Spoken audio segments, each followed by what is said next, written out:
নমস্কাৰ দৰ্শকসকল, mythological tales YouTube চেনেলটিলৈ আপোনালোকক স্বাগতম জনাইছোঁ। দৰ্শকসকল, আজি আমি এটা নতুন ভিডিঅ'লৈ আপোনালোকৰ মাজত উপস্থিত হৈছোঁ।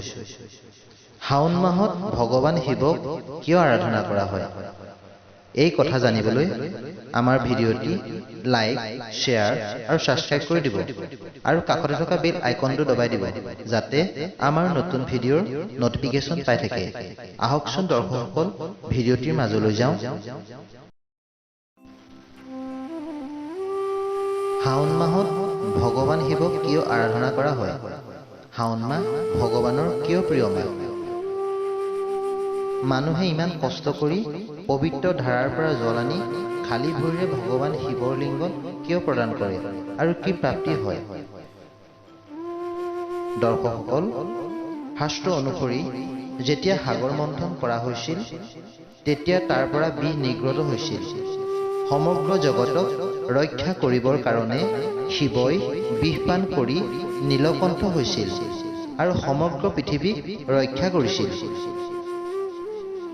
যেতিয়া শিৱই বিষপান কৰিছিল, তেতিয়া সমগ্ৰ দেৱ দেৱীয়ে তেওঁৰ শিৰত আৰু দেহত গাখীৰ আৰু পানী ঢালিছিল, কাৰণ তেওঁ যাতে বিষমুক্ত হয়। সেই সময়ত শাওণ মাহ আছিল। সেই শাওণ মাহত সাগৰ মন্থন হৈছিল।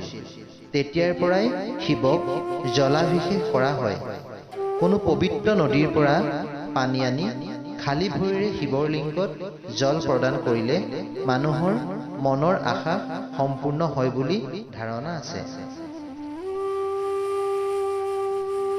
এই কাৰণে শাওণ মাহত বলবম বলবম কৰি গংগা, গুৱাহাটীৰ সন্ধ্যা ললিতা কান্তাৰ বশিষ্ঠৰ মিলনথলী না বিভিন্ন নদীৰ পৰা খোজকাঢ়ি পানী আনি শিৱৰ লিংগত দিয়ে। শিৱৰ লিংগত জলাভিষেক কৰিলে মানুহৰ মনৰ আশা পূৰ্ণ হয়, এইটো এটা বিশ্বাস।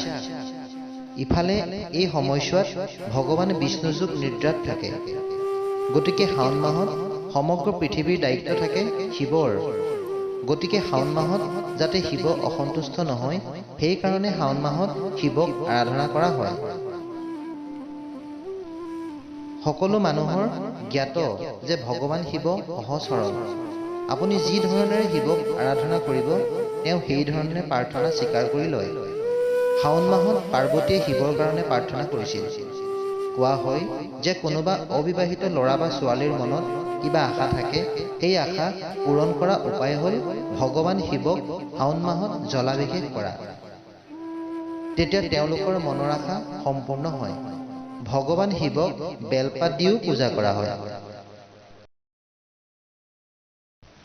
দৰ্শকসকল, আজি ভিডিঅ'টি চাই কেনে পালে আমাক কমেণ্ট কৰিব আৰু আগলৈ এনেকুৱা ভিডিঅ' পাবৰ বাবে আমাৰ লগত জড়িত হৈ থাকিব। ধন্যবাদ।